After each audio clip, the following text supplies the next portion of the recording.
बंदे को बंधा मिले तो छूटे कौन उपाय, निर्बंध को बंदे को निर्बंध मिले तो पल में ले छुटाए।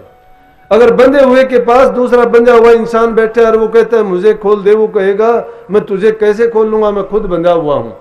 लेकिन एक बंधा हुआ इंसान है और वो खुला हुआ इंसान उसके पास है और कहता है कि मुझे खोल दे, वो उसको खोल सकता है क्योंकि वो निर्बंध है।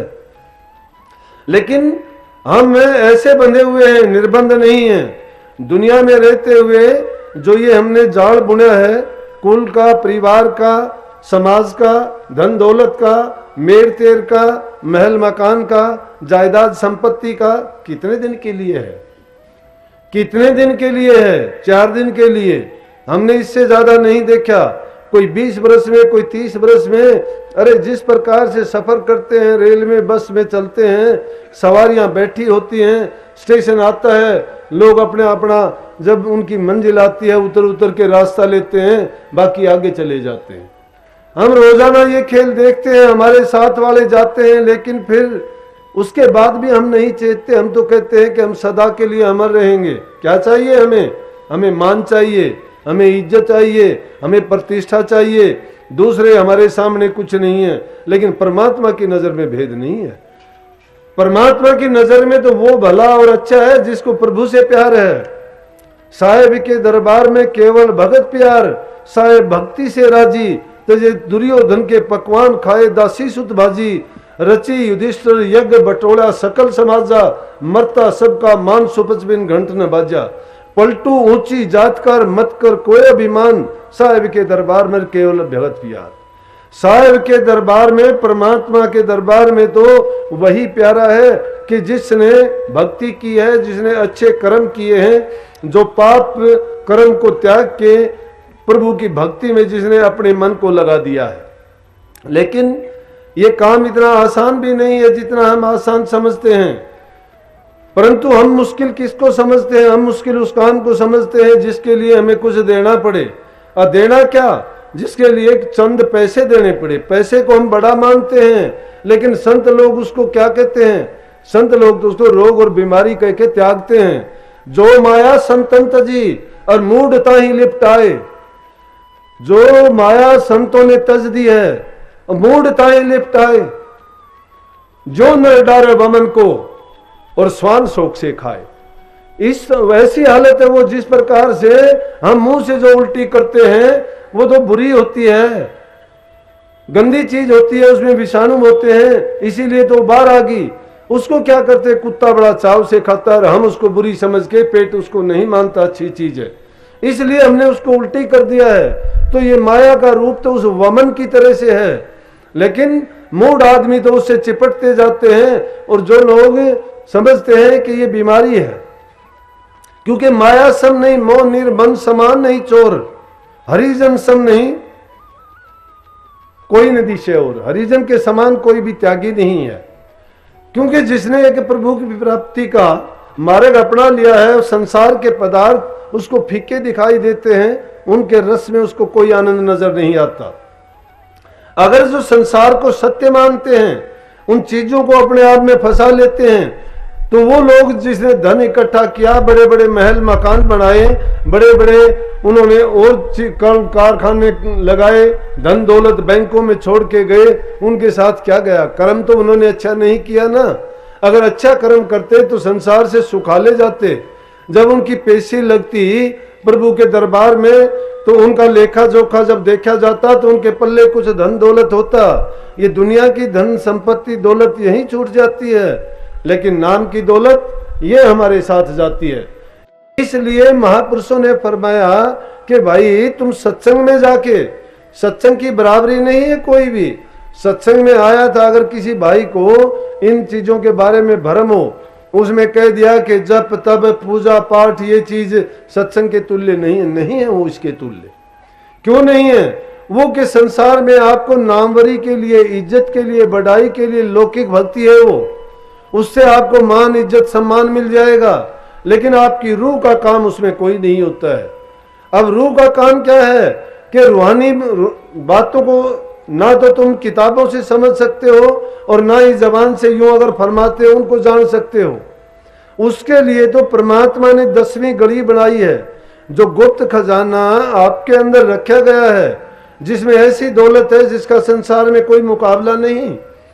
शरीर में यूं तो 9 दरवाजे जाहिर में हमें दिखाई देंगे, लेकिन जो असली चीज है, जो बेशकीमती चीज है, उसके लिए गुप्त गली है, गुप्त रास्ता है। और वो गुप्त रास्ता ऊपर की तरफ जाता है।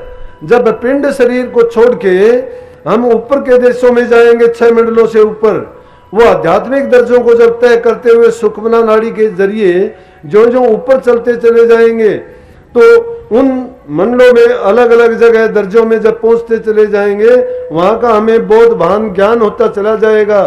और उन दर्जों को जो जो तय करेंगे, उतने तक हमें ये पता भी लगता चला जाएगा कि किस जीव के किस मंजिल तक कौन से कर्म थे और हमने क्या पा लिया। वो अभी नहीं होगा, 1-2 दिन में नहीं होगा, जल्दबाजी में नहीं होगा। कितने प्रेमी आके, काफी लोग कहते हैं मुझे कि मेरे से ध्यान नहीं बनता, मेरा सुमरण नहीं होता, मेरी सूरत नहीं लगती है। क्यों नहीं लगती है? मन आपका भटका हुआ है, आज से नहीं सदियों से भटका हुआ है। मन का टिकाव नहीं है। मन जब टिक जाएगा, मन हमने दे रखा है किसको? संसार को। संसार की कामनाओं में मन को फंसा रखा है। हमने जो जाड़ा बना हुआ है, उस जाड़े में मन फंसा हुआ है, छोड़ना चाहते ही नहीं है। अरे जिसका जहां मन फंसा हुआ है वो वहीं रहेगा, उससे बाहर नहीं निकल पाता। हाँ, उससे निकलने का एक ही है कि उन बंधनों को तुम काटते चले जाओ या कोई दूसरा काट दे, वो जाल टूट जाएगा, तुम आजाद हो जाओगे। लेकिन हम तो क्या करते हैं? हम तो चिल्लाते हैं, सोचते हैं ये तो हमने अपनी हालत कैसी बना ली कि जिस प्रकार से किसी एक संकरे द्वार के मटके में चने रखे हुए हैं और बंदर ने उसमें हाथ डाल के उन चनों को उठा लिया, क्योंकि उसको खाने की जरूरत है, और वो उनको लेना चाहता है, हाथ को डाल दिया उसमें और उनको चने उठा के मुट्ठी उसने बेच लिया। अब हाथ निकालना चाहता, हाथ निकलता नहीं है। और वो समझता है कि इस मटके ने मेरा हाथ पकड़ लिया क्योंकि मैंने चने उठा लिए, और वो एक जगह से दूसरी जगह भागता फिरता है, चिल्लाता है कि मेरा हाथ नहीं छोड़ता ये। लेकिन वो चने नहीं छोड़ता है। अगर वो चने छोड़ दे तो उसका हाथ अपने आप छूट जाएगा। इसी प्रकार से ये जीव भी संसार की चीजों को पकड़े हुए अपने हाथ को ऐसे ही फंसा बैठा है, पकड़ा बैठा है उसको, और फिर शिकायत करता है कि मैं छूटता नहीं हूं, मेरे से ये बनता नहीं है। अपनी शिकायत हम खुद करते हैं। अरे इंसान कर क्या नहीं सकता? जिन इंसानों के आप जिक्र करते हो, जिनके नाम लेते हो, जिनके गीत गाते हो, उन्होंने ऐसा ही किया था। आप जैसे इंसान थे, उनकी कोई चीज ज्यादा नहीं थी, लेकिन उन्होंने क्या किया? उन्होंने अपने मन को एकाग्र किया। वो अपने गुरु के वचन की आज्ञा में चले। उन्होंने जो कहा उस पर पूरा विश्वास, श्रद्धा लाके और उसकी कमाई की। जो जो उनकी कमाई करते चले गए, मन पुख्ता होता चला गया, बंधन कटते चले गए और वो आजाद हुए। और उनकी आंखों में जो जाड़ा लगा हुआ था ज्ञान का, जो चश्मा चढ़ा हुआ था माया का, वो जो जो हटता चला गया और ये संसार के कार्य उसको साफ नजर आते चले गए। जब उसको साफ नजर आए तो पता चला कि नाम सत्य है, जग झूठ है। लेकिन हम क्या मानते हैं? हम संसार को सत्य मानते हैं, नाम को झूठा मानते हैं। नाम को झूठा क्यों मानते हैं? मन उधर हमारा जाता ही नहीं है, कोशिश करते भी नहीं है। हम सिर्फ अपने आप को तकलीफ नहीं देना चाहते। साधना करना चाहते हो तो तप की जरूरत पड़ेगी, त्याग की जरूरत पड़ेगी और साधना की जरूरत पड़ेगी। इन तीनों चीजों में अपने आप को जब लगा दोगे, तप के लिए क्या है कि अपना आराम और सुख जब तक नहीं आप त्यागते हो, तो ना तो किसी दूसरे को आप सुख दे सकते हो और ना ही कभी आपको सुख मिल सकता है। संसार की जिन चीजों को आप प्राप्त करते हो, जिनको पकड़े बैठे हो, उनकी तासीर सुख देने वाली है ही नहीं। जिस सुख को हम सुख मानते हैं, वो सुख थोड़े दिन के बाद, थोड़े समय के बाद दुख में परिवर्तित हो जाता है। सोचते हैं हम कि इसमें आनंद मिलेगा, आनंद नहीं मिलता। कुत्ते की हड्डी है वो, जिस प्रकार से किसी कुत्ते को एक सूखी हड्डी मिल गई और उस हड्डी को लेके वो एक गुप्त स्थान पे जाके उस हड्डी को चबाता है। गुप्त स्थान पे क्यों जाता है? वो समझता है मुझे बहुत बढ़िया चीज मिली जिससे मेरा पेट भरेगा, लेकिन है वो सूखी हड्डी, उसमें कुछ भी नहीं है। और वो छिपके क्यों? कि कभी कोई देख ना ले, कभी कोई छीन ना ले तेरे से। और जब उसको छिपके चबाता है तो उस हड्डी में कुछ भी नहीं है, उसी के मसूड़े फूटते हैं। उसी का खून निकलता है जिह्वा से, उसी स्वाद को लेके वो सोचता है कि मुझे आनंद जो मिलता है वो इस चीज में मिलता है, इसमें जो हड्डी है उसको चूसता हूं, उससे खून आता है, खून उसका नहीं है। अपने ही खून को चूस के वो सोचता है मुझे आनंद इसमें आ रहा है। इसी प्रकार से जीव भी संसार में अपना अहित करता है, उन बुराइयों में फंस के अपने ही खून को चूस के ये सोचता है ये विषय विकार संसार के ऐसे हैं।